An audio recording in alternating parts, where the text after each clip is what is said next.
Hello नमस्कार दोस्तों, good evening, शुभ संध्या। हमारे लोकप्रिय चैनल टॉपर सेकेंडरी सीखने में स्वागत है भाई। सभी लोग आ जाइए, सभी का वेलकम है, स्वागत है ना। फिर अपनी क्लास को आगे कंटिन्यू करते हैं। आज बेहतरीन क्लास होने वाली है आपकी मैथ की क्लास। आप लोग काफी डिमांड थी भाई, सर मैथ पढ़ा दीजिए, रीजनिंग है ना। तो आज मैं बिल्कुल आपको मैथ प्लस रीजनिंग दोनों क्लास पढ़ाने वाला हूँ, है ना। साथ में आपको क्या मिलने वाला है याद रखेंगे सब लोग, है ना। हम लोग मैथ भी पढ़ेंगे साथ में, मैथ के साथ साथ हम लोग रीजनिंग भी कवर करेंगे, ठीक है।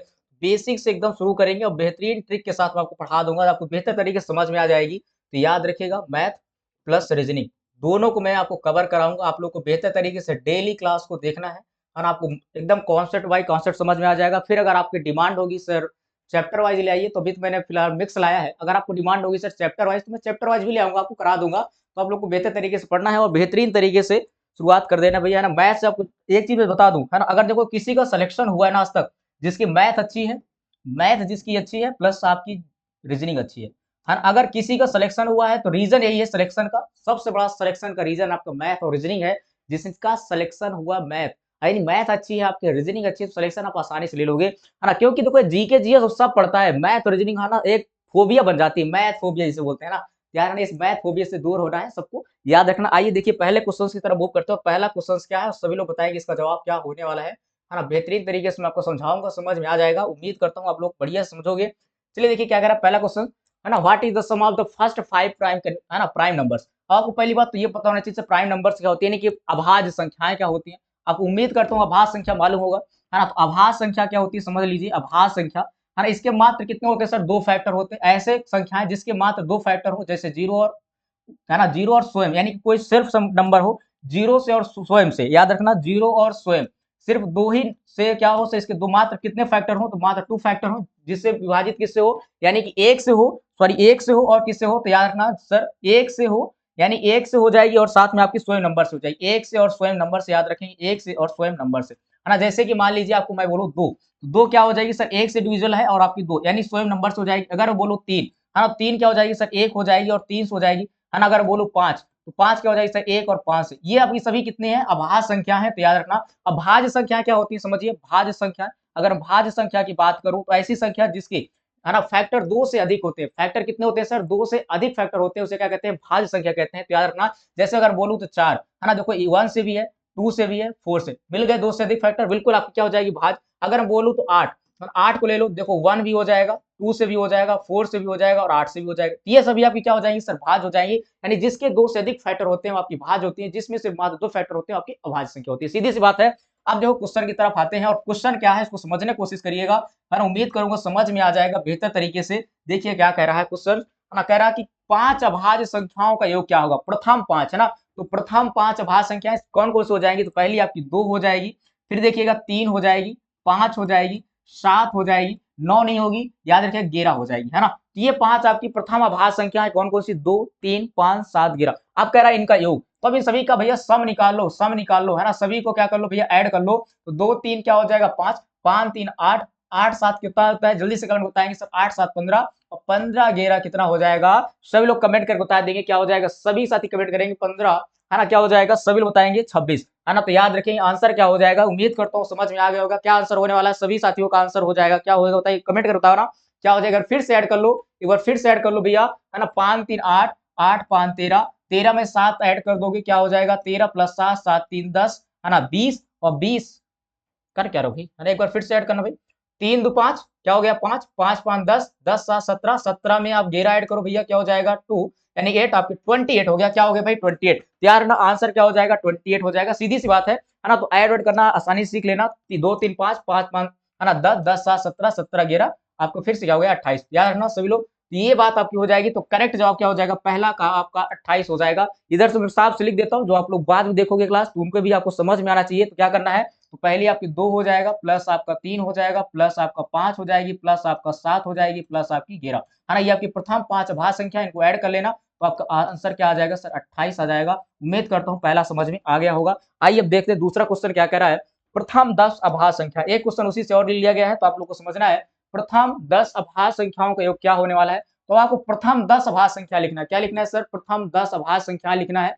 ध्यान से देखिए, प्रथम 10 अभाज्य संख्या कौन कौन सी होती है, उनको लिखना पहले सीखिए, कौन कौन सी हो जाएगी, है ना। तो आइए एक बार लिखते हैं, तो पहले लिखिएगा दो, है ना, दो, फिर तीन, फिर पांच, फिर सात, फिर 11, फिर 13, फिर कौन सी हो जाएगी, बताइए 14 नहीं होगी, 15 नहीं होगी, 16 नहीं होगा, 17 हो जाएगा। 17 के बाद क्या हो जाएगी सर 19 हो जाएगी, है ना? अब बताइएगा 23 हो जाएगा, 21 नहीं होगी, याद रखिएगा ना, 23 हो जाएगी। एक बार काउंट करते हैं कितनी हो गई, 1 2 3 4 5 6 7 8 9। 23 के बाद 24 नहीं होगी, 25 नहीं होगी, 26 नहीं होगी, 27 भी नहीं होगी, 28 भी नहीं होगी, आपकी 29 हो जाएगी, याद रखना 29 हो जाएगी। अब देखो, अब तो देखो एक चीज याद रखना है आपको, मैं आपको बता दूं, अगर जब भी पूछे प्रथम 10 अभाज्य संख्या है तो सीधी सी बात याद रखना है ना? तो 10 अभाज्य संख्याओं के कितना हो गया, यहाँ तक 29 है, और आपको डायरेक्टली 129 हो जाएगा, बात खत्म, है ना? क्या हो जाएगा सर 129, ऐड कर लेना, 129 ही आएगा, सीधी सी बात है ना? कुछ चीजें होती हैं, कॉन्सेप्ट पता होना चाहिए क्या होता है और कितना आंसर आएगा, तो सीधी सी बात है, इनमें कुछ चीजें, कुछ चीज आपको कॉन्सेप्ट पता होना जरूरी होता है मैथ में। हमेशा नहीं, अब सब की तरह नहीं कर चाल चलना है कि पहले चलो ऐड करने स्टार्ट करें, 2 + 3 5 8, फिर ये ऐड करें, फिर इसको ऐड करें, फिर ऐसे ऐड करो।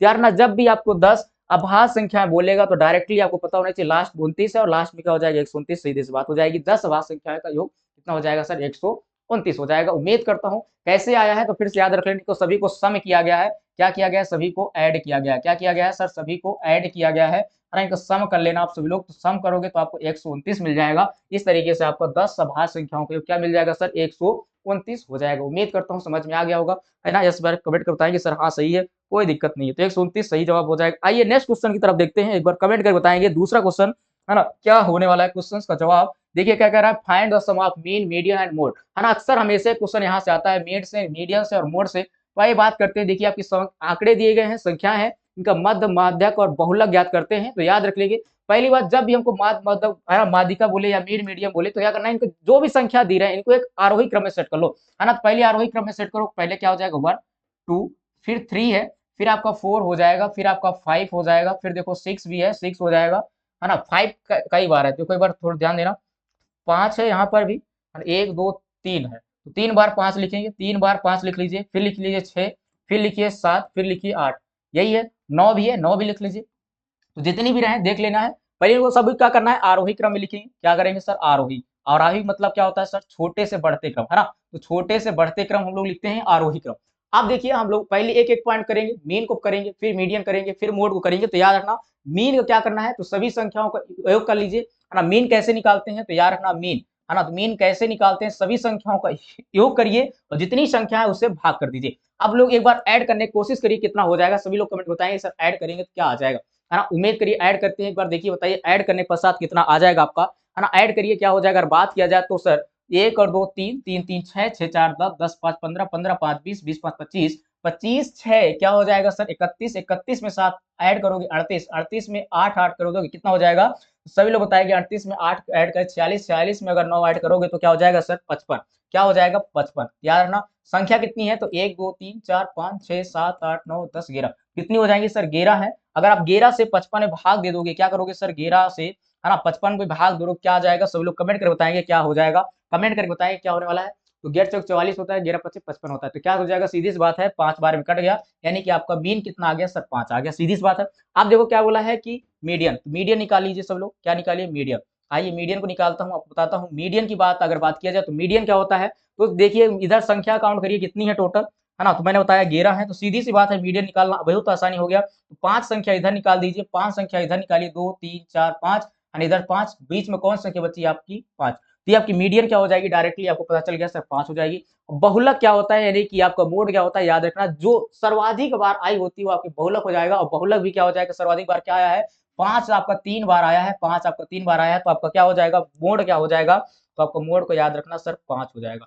अब बोला क्या है क्वेश्चन में देखिए, है ना, इन बहुलकों का योग ज्ञात कीजिए, जो आपको बहुलक आया यानी कि 5 आपका मीन आया है, मीडियन आपका 5 आया है, मोड कितना आया है 5, इन तीनों को ऐड कर दीजिए, मीन मीडियन और मोड को ऐड करोगे तो आंसर क्या हो जाएगा सर 15, तो आंसर क्या मिल जाएगा 15 हो जाएगा, है ना? तो याद रखना आंसर क्या होने वाला है आपका 15, यानी कि डी इज राइट आंसर हो जाएगा, क्या हो जाएगा भाई डी। सभी को समझ में आ गया होगा, छोटी छोटी बातें पहली क्लास आप लोग की है, मुझे ऐसा लगता है कि आप लोग थोड़ा थोड़ा आराम से समझना चाहिए, है ना, जिससे आपको समझ में आ जाए, तो 15 इज राइट आंसर हो जाएगा, ठीक है। अब आ गया तो एक देखो क्वेश्चन नेक्स्ट है, और आपको समझना जरूरी है ये भी क्वेश्चन क्या होने वाला है ना? कह रहा एक प्राकृतिक संख्या है जो 6 और 5 हमेशा समान, है ना? ये यहाँ 6 यान होना चाहिए भाई, यहाँ क्या हो जाएगा 6 यान माइनस 5 यान होगा, है ना? 6 यान माइनस 5 यान हमेशा 7 समाप्त होता है, ठीक है। कह रहा है n is the natural number of the 6 यान 5 यान ऑलवेज इन विद, क्या हो जाएगा 3 होगा, 5 होगा, 7 होगा या 1 होगा। अब देखो एक चीज मैं आपको बता देता हूँ, समझना, ये का आपकी यूनिट डिजिट आप लोगों ने पढ़ा होगा, हाँ यूनिट डिजिट, यार है ना यूनिट डिजिट में आपको समझाता हूँ, एक बात समझना है ना, 0, 1, 5 और 6, अगर आपके लास्ट में क्या हो, 0 हो, 1 हो, 5 और 6 हो, आपकी घातें कितनी भी लगी हो कोई फर्क नहीं पड़ता है, घात आपकी कितनी लगी है, सीधी सी बात है। अब देखो यहाँ पर क्या कर रहा है, 6n है और 5n है, सीधी सी बात है। अब यहाँ पर आप एक चेक कर लो ना भाई, कोई दिक्कत थोड़ी ना है ना। n की वैल्यू कुछ भी रख दो, ठीक है, रखिए आप n की वैल्यू आप कुछ भी रखोगे तो भैया क्या हो जाएगा, मान लो 1 रख दिया, 5 की वैल्यू मान लो 1 रख दिया तो क्या आ जाएगा यहाँ, तो 6 ही आएगा, यहाँ क्या आ जाएगा 5 आ जाएगा, और माइनस करोगे तो 1 आ जाएगा। याद रख लेंगे हमेशा हमेशा क्या प्राप्त होता है, 1 प्राप्त होता है, सीधी सी बात है ना। ये आपकी यूनिट डिजिट याद 0, 1, 5 है ना। क्या होगा अगर आपकी इकाई यूनिट में क्या है, 5 हो या 6 हो या 1 हो या 0 हो, कुछ भी हो, याद रखना हमेशा हमेशा वही नंबर प्राप्त होता है। क्या होता है, अब ना यहाँ पर कुछ ना भी लिख दूं, या 1 लिख दूं, 2 लिख दूं, 10,000 लिख दूं, 15,000 लिख दूं, कितनी बड़ी नंबर लिख दूं, कोई फर्क नहीं पड़ेगा।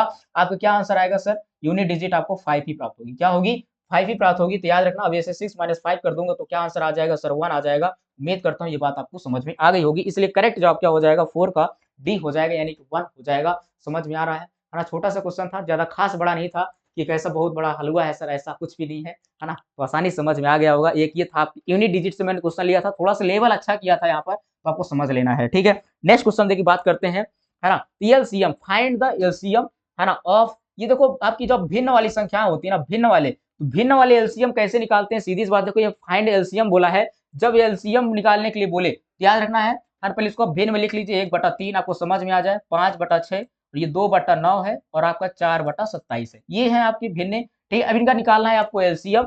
जब भी आपको भिन्न वाली एलसीएम निकालना हो तो याद रखना, भिन्न वाली एलसीएम क्या होता है सर, एलसीएम, है ना, जो आपको क्या हो जाएगा, एलसीएम अपान एचसीएफ, ये आपको याद रखना है, एलसीएम अपान एचसीएफ हो जाता है। तो एलसीएम अब निकालो, 1, 2, 1, 5, 2, 4 का एलसीएम निकालो सभी लोग, है ना। तो हमेशा एलसीएम जब निकालते हैं तो हमेशा बड़ा नंबर को पकड़ते हैं और इसको मल्टीप्लाई करते हैं और देखते हैं क्या ये सभी नंबर उसको डिवाइड कर पा रहे हैं, विभाजित कर पा रहे हैं या नहीं। तो 5 को 20 कर लो, 4 × 5 = 20, 2 दहाम 20, ये सभी कर रहे हैं, है ना। तो क्या हो जाएगा, और 5 दूना 10 करेंगे तो 4 नहीं कर पाएगा, तो सीधी सी बात है आपका एलसीएम 20 हो जाएगा, है ना। बाकी एलसीएम अगर आपको निकाला नहीं आएगा तो और मैं साधारण तरीके बता दूंगा। अब देखो एचसीएफ जब निकालते हैं तो सबसे छोटा नंबर पकड़ते हैं। अब देखो अगर ये नंबर इन सभी को विभाजित कर रहा है तो ठीक है, नहीं करेगा तो फिर और उससे बड़ा नंबर लेंगे। सीधी बात, देखो 3 दूना 6, 3 त्रिका 9, 3 और 27 कर रहा है, तो यानी कि एचसीएफ आपका 3 हो जाएगा, यानी कि 20/3 आपका एलसीएम आ गया। क्या आ गया सर, 20/3, और देखो ऑप्शन में भी है आपके 20/3, तो आंसर क्या हो जाएगा सर, सी। तो सभी का समझ में आ गया होगा। देखो एक तो तरीका ये हो गया एलसीएम निकालने का, दूसरा एलसीएम निकाल लो आप लोग, ऐसे भी निकाल सकते हो, है ना। क्या क्या, 1 था, 5 था, 2 था और 4 था, इस फॉर्म में आप निकाल सकते हो। तो 2 से पहले चले जाओ, है ना, तो यहाँ 5 बचेगा, यहाँ 1 बचेगा, यहाँ 2 दूना 4 हो जाएगा, फिर से 2 से कर लो, 5 बचेगा, 1 बचेगा, 1 बचेगा, 5 से कर लोगे तो 1 आएगा, 1 आएगा, 1, ठीक है। तो 2 दूना 4, 4 × 5 = 20, क्या हो गया सर, एलसीएम 20 हो गया, ठीक है। इस तरीके से भी आपको निकालना आना चाहिए, ठीक है। ये तरीका आपको अपना लेना है ना। बहुत पुराना तरीका एक भी है, एचसीएफ निकालने का भी तरीका है, अलग अलग इनको निकाल सकते हो। जैसे 6 था, है ना, तो 6 को निकाल लो, पहले 2 से करो, 2 तिहाई 6, 3 एक कम 3, है ना, ये हो गया। तो फैक्टर लिख दो, 6 के क्या आ गया सर, है ना, 2 आ गया, मल्टीप्लाई 3 लिख लो, है ना। 9 के निकाल लो आप लोग, है ना। उम्मीद करता हूँ साधारण साधारण बातें समझ में आ जाएंगी। 3 त्रिकाई 9 लिख लीजिए, 3 एक कम 3 लिख लीजिए, है ना। 9 का फैक्टर लिख लो आप लोग, क्या हो जाएगा सर, 3 × 3 हो जाएगा। 27 का लिख लो आप लोग, निकाल लो आप आसानी से, 27 का 3 त्रिकाई 9 हो जाएगा, 3 से निकालो 3 त्रिकाई 9, है ना। तो 3 से फिर से करो, 3 एक कम 3, तो क्या आ गया सर, 27 का लिख लीजिए आप लोग, क्या हो जाएगा, 3 × 3 और ये सीएफ में क्या होता है, जो तीनों में कॉमन हो उसी को लेते हैं। देखो यहाँ 3 तीनों में कॉमन है, बाकी में कहीं कोई कॉमन नहीं है, यहाँ तो है लेकिन ऊपर कॉमन नहीं है, इसलिए हम इसको नहीं लेंगे। तो ये बात आपको याद रख लेना है। तो आपको क्या होगा, कॉमन ओनली 3 है, तो आपका आंसर क्या हो जाएगा, 3। तो सीएफ क्या हो गया, 3। इस तरीके से हम लोग निकाल लेंगे, तो आंसर क्या हो जाएगा, 5 का 20/3। ये बात आपको समझ में आ गई होगी, ठीक है। समझ में आ गया ना, एक बार कमेंट कर देना कि हाँ सर बढ़िया समझ में आ गया है ना। तो एक बार थम्स अप देते रहेंगे, सर समझ में आ रहा है बढ़िया से। तो नेक्स्ट क्वेश्चन देखिए क्या कर रहा है, क्वेश्चन नंबर 6 की तरफ मूव करते हैं, और सभी लोग कमेंट करेंगे फास्टली तरीके से कि आंसर क्या हो जाएगा, है ना। देखो यहाँ कह रहा है प्रोडक्ट ऑफ टू को प्राइम नंबर्स। को प्राइम नंबर क्या होते हैं, यानी कि सहअभाज्य संख्या क्या होती है, आपको पता होना जरूरी है कि सर सहअभाज्य संख्या क्या होती है। सहअभाज्य संख्या वो होती है जिनका एचसीएफ क्या होता है सर, एचसीएफ 1 होता है। ऐसी संख्याएं जिनका एचसीएफ क्या होता है, 1 होता है, वो सभी सहअभाज्य संख्याएं होंगी। जैसे मान ली मैंने 3 और 5 ले लूं, है ना, कहूंगी इनका एचसीएफ क्या है सर, 1 है। 3 और 5 के एचसीएफ 1 ही तो आएगा, है ना। अगर मैं बोलूं 5 और 7 ले लूं तो इनका एचसीएफ क्या आएगा, 1 ही तो आएगा। सीधी सी बात, इनका एचसीएफ क्या आ रहा है, 7। ये सभी आपकी क्या हो जाएंगे, सहअभाज्य संख्या हो जाएंगी। क्या हो जाएंगी, सहअभाज्य संख्या हो जाएंगी। ये बात समझ में आ गई होगी। तो सहअभाज्य संख्या क्या होती है। अब आगे इसको क्वेश्चन को करते हैं। क्वेश्चन देखिए क्या कह रहा है, इनके गुणनफल 117 है, तो उनका लासा ज्ञात करें, है ना। तो कैसे आपको पता होगा, पहली संख्या गुणे दूसरी संख्या, है ना, एक फार्मूला आपको याद रखना है, पहली संख्या यानी पहली संख्या गुणा दूसरी संख्या equal to LCM multiply HCF, ये फार्मूला होता है, इसको याद रख लेंगे, है ना। पहली संख्या और दूसरी संख्या का गुणनफल देखो, यानी कि पहली संख्या, है ना, संख्याओं का यानी अवसायभाज्य संख्या है, मान लो एक x है दूसरी y है, इन दोनों का एचसीएफ क्या आया 1 आया, पहली संख्या और दूसरी संख्या गुणनफल 117, वो 117 इधर रख दीजिए, एलसीएम आपको निकालना है और क्या दिया गया है भाई एचसीएफ, आपको पता है ऐसी संख्याओं क्या होता है एचसीएफ 1 होता है, तो सीधी सी बात है एलसीएम, है ना, फाइंड करना है, एचसीएफ आपका 1 आ ही गया। कैसे आ गया सर, ये यहाँ पर देखो मैंने बताया एचसीएफ जितनी सहभाज्य संख्या होंगी इनका एचसीएफ क्या होगा 1 होगा, सीधी सी बात है। तो अब ये देखो एलसीएम हो जाएगा, यानी कि एलसीएम इक्वल टू क्या आ गया आपका सीधे से 117 ही हो जाएगा, आंसर क्या हो जाएगा सर 117 हो जाएगा। समझ में आ गया, यस नो, कमेंट कर बता दो कि यस सर समझ में आ गया है, तो आंसर ए हो जाएगा, क्या हो जाएगा sir A is right answer हो जाएगा, याद रखेंगे क्या हो जाएगा सर 117 ही आंसर हो जाएगा। समझ में आ गया है ना, बेहतर तरीके से। चलो अब देखिए मजा आ रहा होगा क्लास में, बताएंगे एक बार, है ना। तो एक बार आप लोग ये कमेंट कर बताना कि सर कि आप लोग को चैप्टर वाइज पढ़ना है या मिक्स पढ़ना है, ऐसे आपको कमेंट कर देना, तो आपको चैप्टर वाइज या मिक्स फिर उसी तरीके से आपके क्वेश्चन से लेके आऊंगा और पढ़ा दूंगा, ठीक है। देखो परेशान होना नहीं है ना, जीके जीएस रीजनिंग मैथ सब कुछ आपको बेहतर तरीके से तैयार करा दूंगा, सिलेक्शन गारंटी है मेरी है। आप लोग सभी साथियों को बिल्कुल टेंशन नहीं लेना, करंट अफेयर्स भी पढ़ा रहा हूँ आपको, देख ही रहे हो, हाँ जीके जीएस के लिए 2-2 घंटे आपको पढ़ा रहा हूँ, आप लोग मिल रहा है मैटर बढ़िया से, तो बेहतरीन तरीके से तैयार हो जाएगा, मैथ रीजनिंग यहाँ आपको मिल रही है, तो सभी साथी है ना ज्वाइन करना है और बेहतर तरीके से पढ़ना है। देखिए क्या करा है, किसी कार्य को, है ना, तो यार ना किसी कार्य को कोई व्यक्ति 25 व्यक्ति हैं जो 36 दिनों में पूर्ण कर लेते हैं और 15 व्यक्ति हैं कितने दिनों में इसे पूर्ण करेंगे, ठीक है। तो आप लोगों ने देखो ना, है ना, तो क्या होगा, एक M1 इसको मान लो, व्यक्ति को M1 और इसको D1 मान लो, ये क्या है M2 मान लो, और आपको क्या निकालना है दिन निकालना है, इसको D2 मान लो। फार्मूला क्या होता है सर M1, है ना, लिख लो आप लोग M1 D1 equal to M2 D2 होता है, सीधी सी बात है, जो जैसे है वैसे रख दीजिए, कोई चीज मत करिएगा, व्यक्ति 25 रख दो 25, है ना, D1 कितना है 36 रख दीजिए, कुछ मत बदलिएगा, ये 15 है रख दीजिए, D2 को रखिए इधर, है ना। तो अब देखिए क्या हो जाएगा, सीधी सी बात है, काटना पीटना अगर आता है तो कर लीजिए डायरेक्टली, नहीं आता है तो आपको समझा देता हूँ, आसानी से भी कर सकते हो, ऐसे भी कर लो आप लोग, डायरेक्टली नहीं काटता हूँ आप लोग के लिए। ये आपका 15 हो जाएगा, इधर D2 बचेगा। अब देखो है ना, 5 पचम 25 5 तेई 15, ये बात समझ में आई। 3 से काटो क्या हो जाएगा, 3 एकम 3 3 दूने 6 12 पंचे 60, D2 क्या आ गया आपका समझ में आ गया 60। तो क्या निकालना था, कितने दिनों में खत्म करेंगे, 60 दिनों में खत्म करेंगे, ऑप्शन में है भी डी आपका सही जवाब हो जाएगा। तो कितने इजी क्वेश्चन होते हैं, अब आप लोग के लिए इतना बड़ा मुझे करना पड़ रहा है, ठीक है। अगर देखो मुझे अपने से करना होता तो मैं यहीं पर लगाता M1 D1, यहाँ M2 D2, है ना, दिमाग मुझे पता है कि इक्वल हो जाएगा, यहाँ पर इधर M1 हो जाएगा D2 हो गया, आपको यहाँ 25 है 36 है 15, तो मैं यहाँ से काटता क्या 5 पचम 25 काटता, है ना, ये 5 पचम 25 5 तेई 15 हो गया, 3 से काटता इधर 3 ही 12 12 पंचे 60, सीधे आंसर ले लेता ऐसे। तो आपको इस तरीके भी सीखना है, जब आपको ये सब चीजें आना लगेगी तो आप ऑटोमेटिक क्वेश्चन भी सॉल्व करना सीख जाओगे।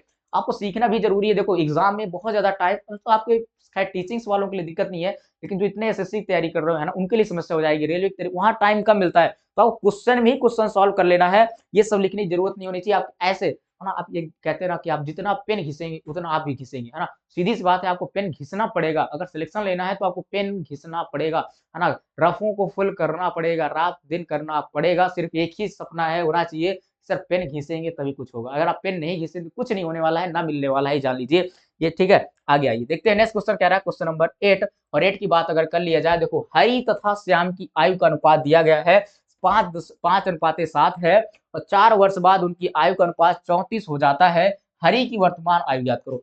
आप देखो पहले मैं आप लोगों को करा देता हूँ, फिर मैं आपको ट्रिक भी इसको बता देता हूँ, आसानी से बहुत सारी ट्रिक है सीखने के लिए आप चाहिए, है ना। तो हरि और श्याम, देखो ये हरि हो गया, ये आपका श्याम हो गया, ठीक है, सीधी सी बात है। अब देखो इनका अनुपात दिया है, आयु का अनुपात 5:7 है, इनको हम लोग मान सकते हैं 5x और इसको 7x मान लेंगे, कोई दिक्कत नहीं है, तो इसको 5x हो जाएगा, हरि 5x हो जाएगा और श्याम आपका 7x हो जाएगा। फिर कह रहा है इनकी आयु कितने वर्ष बाद, 4 वर्ष बाद, है ना, तो यहाँ पर लिख दो 4 वर्ष बाद दोनों को, है ना, कितना सर 4 वर्ष बाद, है ना। फिर क्या कह रहा है इनका आयु का अनुपात 34 हो जाता है ना, कितना हो जाएगा सर 34 हो जाएगा, सीधी सी बात है, यही है ना, और कोई दिक्कत, यस नो कमेंट करता ना, क्या ये होगा ऐसे होगा या नहीं, ये बताओ एक बार, ऐसे करोगे तो गलत नहीं हो जाएगा, ये बताना, ऐसे करोगे तो आपका गलत होगा या सही होगा, मुझे कमेंट बताना, अगर आप लोग ऐसे कर दोगे तो क्या सही होगा या गलत होगा, कमेंट बताना, है ना। देखो यहाँ इन्होंने एक चीज गलत किया है, है ना, अनुपात बोला है, देखो आपको थोड़ा समझना है, यहाँ आयु का अनुपात 34 होगा, गलत नहीं होगा, यहाँ अनुपात गलत हो जाएगा, 3/4 होना चाहिए, अब अनुपात बोला है, तो कुछ गलत कभी-कभी टाइपिंग लोग भी कर देते हैं ना, उसको समझना है, तो अनुपात बोला है, अगर बाय चांस अगर पेपर में ऐसे ऐसी मिसिंग हो जाए, तो आप लोग अपना दिमाग लगाना है ना, जब सर आयु का अनुपात 34 कैसे होगा? अनुपात तो अनुपात होना चाहिए ना सर, 3:4 नहीं होगा, हाँ, सीधी सी बात है, तो यहाँ क्या हो जाएगा अनुपात? 3/4 होना चाहिए। देखो टाइपिस्ट लोग भी गलत करते हैं, तो आपको भी उतना सेंस होना ज़रूरी है। तो क्या हो जाएगा? आयु का अनुपात 3:4 होना चाहिए। अब देखो आप लोग क्या करोगे? इसका इसके साथ मल्टीप्लाई कर दीजिए, इसका इसके साथ कर दीजिए, है ना? फिर उधर चला जाएगा, 4 का मल्टीप्लाई करेंगे तो ये आपका 5 है ना? 5x है, ये आपका हरी है। सीधी बात है 4 से मल्टीप्लाई करोगे 5 को 5 चौका 20x हो जाएगा, है ना? 4 चौक 16 हो जाएगा, 3 से करोगे 7 त्रिक 21x हो जाएगा, 4 तेईं 12 हो जाएगा, सीधी-सी बात है। अब देखो क्या करो, x से x को इधर-उधर ले आओ, इधर-उधर कर लो, है ना? 20 को उधर ले जाओ, 16 को 12 को इधर ले आओ, तो 16 माइनस 12 हो जाएगा, है ना? 21x है, माइनस का 20x है ना? घटा दोगे इधर बचेगा x, इधर घटाओगे तो 4 आ जाएगा, 12 4 16 यानी कि x की वैल्यू कितनी आ गई सर? 4। अब क्या करोगे यहाँ पर 5x यानी कि किसकी बोला है? जिसकी बोला उसकी रख दीजिए। हरी की बोला है, तो हरी कितना है? 7x है, तो हरी के साथ है ना 7x है, 7 की मल्टीप्लाई 4 करिए, तो 7 चौक 28 हो जाएगा। 28 साल का आपका हरी हो जाएगा। एक तो ये हो गए, कितना बड़ा करोगे, इतना बड़ा करोगे आप लोग, नहीं करना है ना? तो आप लोग को देखो एक ट्रिक मैं आपको बताता हूँ, समझो। दूसरी ट्रिक क्या हो जाएगी सर, है ना? सीधी-सी बात दिया है, इनका आयु का अनुपात दिया है 3:4 है, ऐसे रखो, है ना? फिर कह रहा है 4 वर्ष बाद इनका अनुपात 3 नहीं, कितना है? 5:7 है, लिखो भाई, 5:7 है ना? फिर इनका अनुपात कितना हो जाता है सर? 3:4 हो जाता है, कितने साल बाद सर? 4 वर्ष बाद, ठीक है? अब देखो इनका बीच का अंतर देखो, यहाँ पर 2 का अंतर है, यहाँ पर 1 का अंतर, लेकिन क्या करना है इनको बराबर करना है ना? क्या करना है? इनका अंतर देखो यहाँ 2 है, इनका अंतर 1 है, तो इनको हम बराबर कर लेते हैं, तो 1 का मल्टीप्लाई ऊपर कर देते हैं, 2 का मल्टीप्लाई नीचे कर देते हैं, तो आपको बराबर हो जाएगा कैसे? 2 का मल्टीप्लाई नीचे करोगे 3 दूना 6 हो जाएगा, ये 2 दूना 4 दूना 8 हो जाएगा। अब देखो यहाँ भी अंतर कितना हो गया सर 2 और 1 का मल्टीप्लाई ऊपर करोगे तो सेम ही रहेगा, कोई दिक्कत नहीं होगा। अब देखो 6 और ये हो गया। अब 4 वर्ष बाद 5 चौका 20 और 7 चौक 28। तो हरी बोला है, ये तो आपका क्या है सर? है ना? इधर आपका क्या हो जाएगा? हरी तथा श्याम की वायु बोला है, तो सीधी-सी बात है,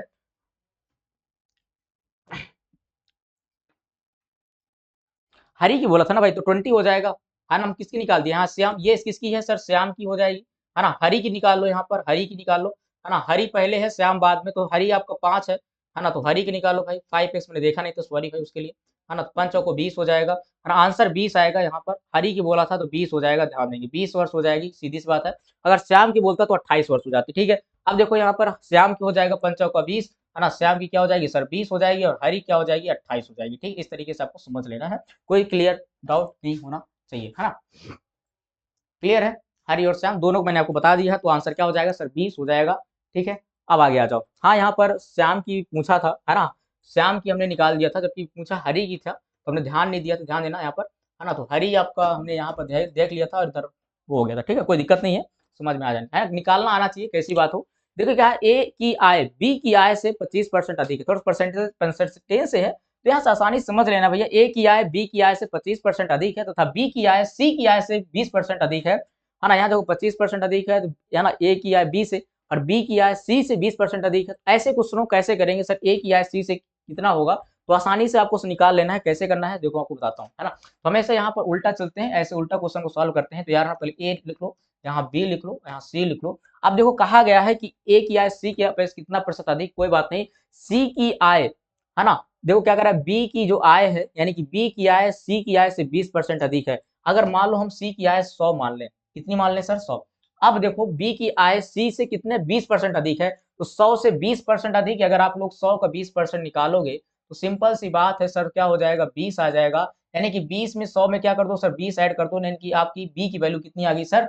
120 हो जाएगी, ठीक है?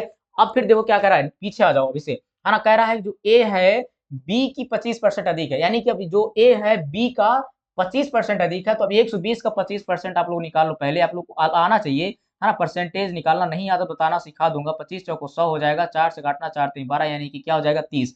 अब 30 इसमें ऐड कर दो, 120 में क्या करोगे सर? 30 ऐड कर दोगे तो आ जाएगा 150। क्या हो जाएगा सर? सी की वैल्यू क्या आ गई, यानी ए की वैल्यू आ गई आपकी 50, 150 हो जाएगा। अब देखो क्या बोला है, सीधी सी फंडा बोला है, ए की आय सी से कितना प्रतिशत अधिक है? ए यहाँ है आपका, है ना? देखो ये है, और ये सी की बोला है कितना अधिक दिख रहा है, ए कितना पर इससे अधिक है, तो 50% अधिक है। सीधी सी बात है, खत्म ना कहानी, है ना? डायरेक्टली आंसर आ गया। क्या हो जाएगा सर डी, यानी कि 50% हो जाएगा। ये देखो आप लोग के लिए था इतना बड़ा करना, जरूरी नहीं है इतना बड़ा आप लोग करो, और भी आसान तरीके हैं। थोड़ा धीरे-धीरे सीखिए, जब आपको समझ में आने लगेगा तो मैं आपको डायरेक्टली कॉन्सेप्ट बताना सीखना शुरू कर दूँगा, ट्रिक बताना शुरू कर दूँगा, कैसे हम लोग निकालेंगे ऐसे क्वेश्चनों को आसानी से, ठीक है? अब आगे आते हैं, देखते हैं नेक्स्ट क्वेश्चन की मूव करते हैं भाई, क्वेश्चन नंबर 10। देखो कह रहा है find the measure of each metre, है ना, interior angle of the regular polygon, है ना, रेगुलर पॉलीगॉन ऑफ 15 साइड, है ना, 15 भुजाओं वाले नियमित बहुभुज के प्रत्येक अंतःकोण की माप ज्ञात कीजिए। अगर आपको अंतःकोण, है ना, अगर आपको अंतःकोण, प्रत्येक अंतःकोण का आपको फार्मूला पता है, तो आसानी से निकाल लोगे। आपको पता होना चाहिए क्या होता है सर, सभी लोग कमेंट बताएंगे सर क्या होता है, n-2 मल्टीप्लाई 180 बाई n। तो क्या होता है, एक बार सभी लोग बताएंगे प्रत्येक अंतःकोण का योग क्या होता है, तो आप लोग लिख लीजिए, है ना, सभी लोग ये लिखेंगे प्रत्येक अंतःकोण, है ना, क्या होता है, तो क्या होता है फार्मूला लिख लेंगे, क्या होता है सर, n-2 मल्टीप्लाई 180 बाय क्या हो जाएगा n। ठीक है, सीधी सी बात है। अब देखिए जो बोले वैसे रख लेना, क्या जो बोले वैसे रखते चले जाना, n-2 मल्टीप्लाई 180 अपॉन n, जो बोले वैसे रख दो। क्या कह रहा है ना, कितनी साइड है, 15 साइड है, सीधी, है ना, 15 भुजाओं वाली नियमित भुजाओं को, तो यह ना इक्वल टू क्या हो जाएगा सर, 15 माइनस का 2 मल्टीप्लाई 180 अपॉन 15 हो जाएगा, याद रखेंगे। अगर आप 15 से 2 घटा दोगे तो क्या हो जाएगा, सीधी सी बात बताना, 13 हो जाएगा ना सर, 180 हो जाएगा कि नहीं, हो बताओ एक बार, है ना, 15 हो जाएगा। अब बताओ काटना पीटना आता है कि नहीं, एक बार कमेंट कर बताना, काटना पीटना तो आता होगा, उम्मीद करता हूँ। तो सीधी बात काट लेते हैं भैया, 3 पचा 15, 3 छंग 18, यानी 60 बचेगा, 5 से काटोगे तो 12 पंचा 60, है ना, 12 और 13 का मल्टीप्लाई कर देना, क्या हो जाएगा, एक बार कमेंट बताना क्या होगा, है ना, 256 होगा क्या, क्योंकि आपको देखो हमेशा यूनिट डिजिट का मल्टीप्लाई कर लिया करो, आपको समझ में आ जाया करेगा सर, 2 तिहाई 6 और 2 तिहाई 6 सिर्फ कहाँ सब में है, तो फिर पूरा करना पड़ेगा कि 156 होगा कि 256 होगा, 206, क्योंकि सभी में अब 6 आ गया है। तो इसके लिए देखो हमेशा कोशिश करना चाहिए कि हम कहाँ से आंसर निकाल सकते हैं ना। पहली बात तो यूनिट डिजिट को पढ़ो, अगर अभी देखो सब में 6 ना होता, सिर्फ एक ही में 6 होता तो हम लोग तुरंत आंसर लगा देते कि नहीं लगाते, बताओ। अगर अब नहीं दिया है तो हम लोग मल्टीप्लाई करना मजबूरी हो जाएगी, 13 और 12 की मल्टीप्लाई करेंगे हम लोग, क्या करेंगे सर, कर लीजिए, आप लोग पता है क्या हो जाएगा, ऐसे आपको लिखना है तो ऐसे लिख लीजिए, कोई दिक्कत नहीं, जैसे आपको आए, 2 तिहाई 6 हो जाएगा, 2 एक कम 2 हो जाएगा, 1 को 3 हो जाएगा, 1 कम 1, अब देखो 6 5 और 6 यानी कि सर 156 आ रहा है ना, जब ऐसे आए तो हम लोग करेंगे, है ना, तो ऐसे मल्टीप्लाई भी करना सीखना चाहिए डायरेक्टली। अगर पहली बात तो कोशिश करना यूनिट डिजिट, अगर यहाँ पर सभी में 6 ना होता तो हम तो यूनिट डिजिट एक ही अंक से पकड़ लेते, सर 6 आ रहा है और 6 वाला आंसर सही हो जाएगा। अब जब आया देखिए हमने यहाँ सब में 6 है भाई, तो मल्टीप्लाई करना पड़ेगा, रीजन हो जाते हैं, ठीक है, ऐसे याद रखना है, बी इज राइट आंसर हो जाएगा। आइए 11 को देखते हैं, उस त्रिभुज का क्षेत्रफल ज्ञात कीजिए जिसकी दो भुजाएं 8 सेंटीमीटर और 11 सेंटीमीटर। देखो दो त्रिभुज है, एक त्रिभुज दिया गया जिसकी दो भुजाएं दे देगी 8 और 11, तथा परिमाप भी दिया, देखो 32 सेंटीमीटर दिया है ना। कोई त्रिभुज है, देखो सीधी सी बात है, कोई त्रिभुज दिया है, अब इसकी देखो दो भुजाएं दी है, एक 8 दी है, एक 11 दिया है ना, एक आपको नहीं दिया गया है, किसका परिमाप दिया है, क्या दिया है सर, परिमाप दिया गया है, परिमाप दिया है कितना सर, 32 सेंटीमीटर दिया है। अब ऐसे क्वेश्चंस को कैसे करेंगे सर, है ना, ऐसे क्वेश्चंस को कैसे करेंगे, तो ऐसे क्वेश्चन भी आपको पता होना चाहिए। ऐसे क्वेश्चन को करने के लिए, है ना, अर्ध परिमाप पहले निकालना पड़ेगा हमको, क्या निकालना पड़ेगा सर, अर्ध परिमाप निकालना पड़ेगा। लेकिन हमको एक चीज आपको पता है, परिमाप क्या होता है, सभी जो जितनी साइड्स होती है, क्या होती है सर, साइड होती है, उनका समित होता है, उनका क्या होता है सर, सम होता है, सीधी सी बात है। अगर हम आपको बोलें इसका परिमाप निकालो, तो आप कैसे परिमाप निकालो सर, इसका भी योग कर दोगे, है ना, मान लीजिए मैं इसको ए मान लूं, इसको बी मान लूं, इसको सी ले लूं, तो A B plus B C plus C, यही करोगे ना, तीनों साइड्स यानी सभी साइड्स को क्या कर दोगे भैया, सम कर दोगे, तो आपको परिमाप मिल जाता है। अब देखो सीधी सी बात है, अगर मैं 11 और 18 को ऐड कर दूं, कितना हो जाएगा सर, 19, है ना, 11 18 ऐड करोगे 19 हो जाएगा। अब 32 में इसको माइनस कर दो, है ना, 32 में 19 को माइनस कर दोगे तो कितना मिल जाएगा भैया, 12 बचेगा। 12 में अगर 9 घटाओगे, 9 से 10 12 यानी 3, यहाँ बचेगा 2 और 1, तो यानी कि आपको तीसरी साइड क्या हो जाएगी सर, 13 हो जाएगी, क्या हो जाएगी, 13 हो गई, ठीक है। तो ये परिमाप अगर कुछ भी दिया रहे, हमको पता होना चाहिए, कोई भी ट्रायंगल रहे, रेक्टेंगल रहे, कुछ भी मतलब आयत रहे, त्रिभुज रहे, कोई भी रहे, अगर आपको परिमाप बोला है तो सभी साइड्स का सम ही होता है, यानी सभी साइड्स का योग होता है, वही आपका परिमाप होता है, याद रखेंगे, इस तरीके से हम लोग इसको निकाल लेते हैं, ठीक है। हमको दो साइड्स पता थे, तीसरी साइड आसानी से निकालेंगे, परिमाप से दोनों साइड का सम निकाल दी, घटा दिया, आपको आ गया, तीसरी साइड मिल गई आसानी से। अब जो क्या करा, इसका क्या निकाला, उस त्रिभुज का क्षेत्रफल निकालना है। अब देखो अगर हमको त्रिभुज, ये आपका समबाहु त्रिभुज होता तो आसानी से निकाल लेते, है ना, आधार लंब वाला यूज करके फार्मूला। लेकिन अब ये तो भैया देखो विषमबाहु त्रिभुज दिख लिया, आज जब विषमबाहु त्रिभुज होगा तो हमके लिए इसके थोड़ा से है ना, क्वेश्चन थोड़ा सा टफ हो जाता है, ऐसे क्वेश्चन आपको सीखने, लेकिन टफ उतना नहीं है ना। तो यस इक्वल टू क्या होता है, अर्ध परिमाप इसको बोलते हैं। तो अर्ध परिमाप क्या होता है, परिमाप बटे 2 होता है ना, क्या होता है सर, परिमाप बटा 2 कर दीजिए, तो क्या हो जाएगा सर, यहाँ 16 आ जाएगा, है ना, अर्ध परिमाप कितना आ गया सर, 16। अब आपको एक फार्मूला पता है क्या, अंडर रूट में S S minus A, S minus B, S minus C, है ना? तो उसको आप लगा देंगे तो बेहतर तरीके से आपको समझ में आ जाएगा। आइए आपका क्षेत्रफल निकाल लेते हैं, आपके सामने दिखाता हूँ। ए हो जाएगा, है ना, अंडर रूट कर लेते हैं। यहाँ पर क्या हो जाएगा सर, यस, यस माइनस ए, है ना, यस माइनस बी, है ना, यस माइनस सी हो जाएगा। ये हो जाएगा, ध्यान से मुझे अगर बात किया जाए तो अब रख दीजिए, यस कितनी है सर, 16 है। सीधी सी बात है, रखिएगा सभी लोग ध्यान से। यहाँ 16, है ना, देखो एक बार मैं 16 आपकी है, कोई वैल्यू मान लो जिसको 13 से घटा देते हैं। 16 में अगर आप 13 घटाओगे तो कितना आ जाएगा सर, 3 आ जाएगा। क्या हो जाएगा, 3, है ना। अगर इसकी बात करें तो यस में अगर 8 को घटाया जाए तो क्या आ जाएगा, 16 में 8 घटाओगे तो आपका 8 आ जाएगा। ठीक है, नेक्स्ट अगर बात किया जाए 16 में अगर आप 11 घटाओगे तो क्या आ जाएगा सर, 5 आ जाएगा। ये बात हो गई। अब देखो, अब ये सभी आपकी मल्टीप्लाई में हो गई, है ना। अब हम जब रूट से बाहर कोई संख्या निकालते हैं तब कब निकलती है, जब आपकी दो संख्याएं हो, जब यानी कि मान लो 4 4 हो या 3 3 हो या 2 2 हो, है ना, जितनी संख्या होंगी सेम उसकी आधी संख्या बाहर निकलती है, बाकी संख्या नहीं निकलती है। अगर, है ना, जोड़े में होती हैं तो निकलती हैं, अगर जोड़े में नहीं है तो संख्या नहीं निकलती। ये बात आपको ध्यान में बसा लेना है भाई। आ जाओ इसको देखते हैं, तोड़ते हैं, थोड़ा सा मल्टीप्लाई कर लेते हैं। अगर हम 16 को मल्टीप्लाई कर ले भाई, क्या कर लिया जाए, ध्यान से देखना, है ना। तो 4 दूना 8, 8 दूना 16, है ना। तो इसको मैं कर सकता हूँ 4 मल्टीप्लाई 4 कर लूँ, है ना, इधर 3 कर लूँ, 4 दूना 8 कर लूँ, है ना, मल्टीप्लाई ये। और देखो अभी और हम कर सकते हैं, अगर लगता है कि निकाल सकती है तो आप लोग इसको 2 मल्टीप्लाई 2 कर लीजिए, है ना। देखना ये है आपको कितना निकाल सकते हो, है ना। 2 मल्टीप्लाई 2, इस 4 को ही बटा लीजिए, 2 मल्टीप्लाई 2, है ना, ये 3 हो जाएगा। इस 4 को भी मल्टीप्लाई कर लीजिए, 2 मल्टीप्लाई 2, है ना, इसको कर लीजिए 5। अब देखो क्या निकल रहा है, कितने जोड़े बन रहे हैं, 1 जोड़ा, 2 जोड़ा और आपका यहाँ पर 3 जोड़े। कितने जोड़े बन रहे हैं सर, 3 जोड़े बन रहे हैं, और ज्यादा तो नहीं बन रहे हैं। बन रहे हैं सर, बताना कि इससे ज्यादा भी बन रहे हैं, मुझे लगा 3 ही जोड़े बन रहे हैं। तो सीधी सी बात है, जब 3 जोड़े 2 2 निकल रहे हैं तो 2 दूना 4, 4 दूना 8, है ना। देखो यहाँ 8 बाहर है, एक ही रूट में है, सीधी सी बात है, 8 बचेगा और अंदर 30 आ जाएगा, 8 रूट 30, सीधी सी खत्म बात। ऐसे आपको कर लेना है ना। उम्मीद करता हूँ आपको बात समझ में आ रही होगी, है ना। तो 8 रूट क्या हो जाएगा सर, 30 हो जाएगा, 8 रूट 30 बचेगा। ये तरीके आपको अपना लेना है भाई। हाँ, सीखना पड़ेगा, धीरे धीरे सीखोगे तभी। अब लोगे सर बहुत बड़ा है, कैसे करेंगे, है ना, इतना बड़ा कैसे करेंगे, तो भाई ऐसे क्वेश्चन को करना पड़ता है ना। चलिए, ये बात हो गई क्लियर। अब आ जाते हैं नेक्स्ट, देखते हैं क्वेश्चन नंबर 12 की तरफ मूव करते हैं। देखिए क्या कर रहा है, उस आयत का परिमाप ज्ञात कीजिए जिसकी लंबाई 40 सेंटीमीटर और विकर्ण 11 सेंटीमीटर। देखो कोई आप आयत बोला है, आयत बना लो, जैसे बोले आप लोग वैसे बना ले तुरंत, है ना। जैसे जो बोले वैसे बनाओ आयत, जिसकी लंबाई 40 ले लो, बनाओ 40, ठीक है। विकर्ण बोला 41, लो 41 बना दिया हमने। अब क्या बोला है, इस आयत का परिमाप ज्ञात करो। अब आयत का परिमाप अभी मैंने बताया, परिमाप कैसे निकालते हैं, सभी साइड्स का सम। अगर आपको ये भी साइड दिया है तो आपको पता है आयत के आमने सामने भुजाएं क्या होती है, बराबर, तो ये भी 40 हो जाएगा। अगर अब आपको इधर की साइड पता चल जाए सर, तो हम आसानी से निकाल लेंगे। अब कैसे निकले, अब देखो आप इस चीज को सोचो, अगर मैं इसको क्लोज कर लूं 2 मिनट के लिए, तो आपको ये देखो क्या दिख रहा है ना। आपको एक फार्मूला पता होगा, आधार, है ना, वाला कौन सा, कर्ण स्क्वायर बराबर, है ना, आधार प्लस आधार का स्क्वायर प्लस लंब का स्क्वायर वाला मालूम है फार्मूला। हाँ, तो उसको हम यूज कर लेते हैं यहाँ पर, ठीक है। अगर हम कर्ण निकालते तो ऐड हो जाता है, लेकिन हमको लंब निकालना है, तो लंब इक्वल टू क्या हो जाएगा, तो यानी कि इस वैल्यू निकाल लेते हैं, यहाँ पर x मान लेते हैं। तो सीधी सी बात है, x इक्वल टू क्या हो जाएगा, हाँ, तो आपका हो जाएगा 41 का स्क्वायर माइनस 40 का स्क्वायर।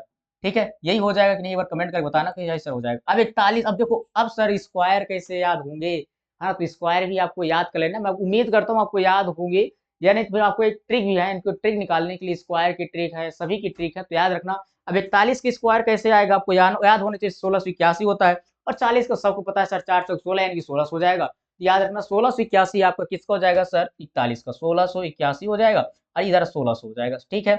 अब देखो ये इसको घटा दोगे, आपको कितना आ जाएगा सर, 81 आ जाएगा, है ना। अब 81 को बाहर निकालो, कितना आ जाएगा सर, 9 81 होता है, यानी कि 9 आ जाएगा बाहर। यानी कि आपकी वैल्यू कितनी आ गई सर, 9 आ गई, है ना, कितनी आ गई, 9 आ गई। जब ये 9 है तो इधर भी 9 हो जाएगी। अब ऐड कर लो सभी को, है ना, 40 40 80, 9 9 18, 80 में 18 ऐड कर दोगे तो 98 हो गई। ये देखो इस तरीके से यार कितना ईजी होता है मैथ, ना कहते हैं हलवा है, बस आपको एक समझ में तो आना चाहिए। तो क्या हो जाएगा सर, 98 हो जाएगा सही जवाब, ठीक है। क्लियर यहाँ तक, यस नो कमेंट कर बताना कि सर हाँ क्लियर है। तो 98 आपका क्या हो जाएगा सर, सही जवाब होने वाला है, ठीक है।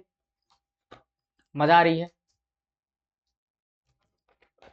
चलिए अब आगे आते हैं, देखते हैं नेक्स्ट क्वेश्चन नंबर 13। कह रहा है निम्नलिखित संख्या श्रृंखला में गलत संख्या ज्ञात कीजिए। अब देखो गलत संख्या यानी कि आपकी रीजनिंग यहाँ से स्टार्ट हो जाती है, सीरीज से है ना। रीजनिंग को क्वेश्चन सॉल्व करते हैं, देखो इस सीरीज से है, नंबर सीरीज से है। तो नंबर सीरीज बहुत बार एग्जाम में आती है, हमेशा आती है, ऐसा नहीं है कि सिर्फ आपके, है ना। तो आगे देखते हैं इसमें क्या करना है, कौन सी गलत संख्या है, नहीं इसमें कौन सी संख्या जो गलत है। अब आपको करना क्या, सीधी सी बात, देखो यहाँ पर आपको डिफरेंस निकालना है। देखो यहाँ 35 है, 168 है, कुछ तो समझ में आना चाहिए। तो कुछ नहीं, जब समझ में आया तो इसका डिफरेंस निकालते हैं, है ना। देखो इनके बीच डिफरेंस कितने का है, 135 पे अगर 168 से घटाएंगे तो क्या हो जाएगा, 5 3 8 आ जाएगा, है ना। 6 में 3 घटाएंगे तो 38 आ जाएगा, एक से एक 2 ही हो जाएगा। अगर इसके बीच डिफरेंस निकाला जाए तो यहाँ 18 हो जाएगा, 9 में से घटाएंगे 9 आ जाएगा, है ना। 18 में से 9 घटाओगे 9 आएगा, 9 दूना 18 होता है, आपको पता है। हाँ ठीक है, अभी देखो यहाँ 5 बचा, एक क्या हो जाएगा सर, 49 हो जाएगा। अब देखो कोई बात नहीं सर, इसका डिफरेंस निकालो आप लोग, इसका डिफरेंस निकालोगे तो आपको क्या होगा, 119 इसमें घटाओगे तो ये हुआ 13, और 13 में से 9 घटाओगे, 9 4 13 होता है क्या, एक बार बताना। हाँ सर 4 होता है, 4 हो जाएगा। अब देखो यहाँ बचेगा क्या सर, सीधी सी बात है, यहाँ बचेगा, इसने तो अपने 1 दे दिया था, बचा 7, 7 में से 1 घटाओगे क्या आ जाएगा सर, 6 आ जाएगा। इसका डिफरेंस निकालो, है ना। इसका डिफरेंस अगर आप निकालोगे तो 183 में 102 घटाओगे सर, यहाँ 1 आ जाएगा, इधर बचेगा 8, है ना। तो 8 आ जाएगा तो 81 हो गया। इसका डिफरेंस निकाल लीजिए एक बार, क्या हो जाएगा सर, 102 202 में घटाइए तो डिफरेंस अगर आप इसका निकालोगे तो आ जाएगा सर, यहाँ तो 0 आ जाएगा, और आपका यहाँ भी क्या हो जाएगा 0, और यहाँ आ जाएगा 100।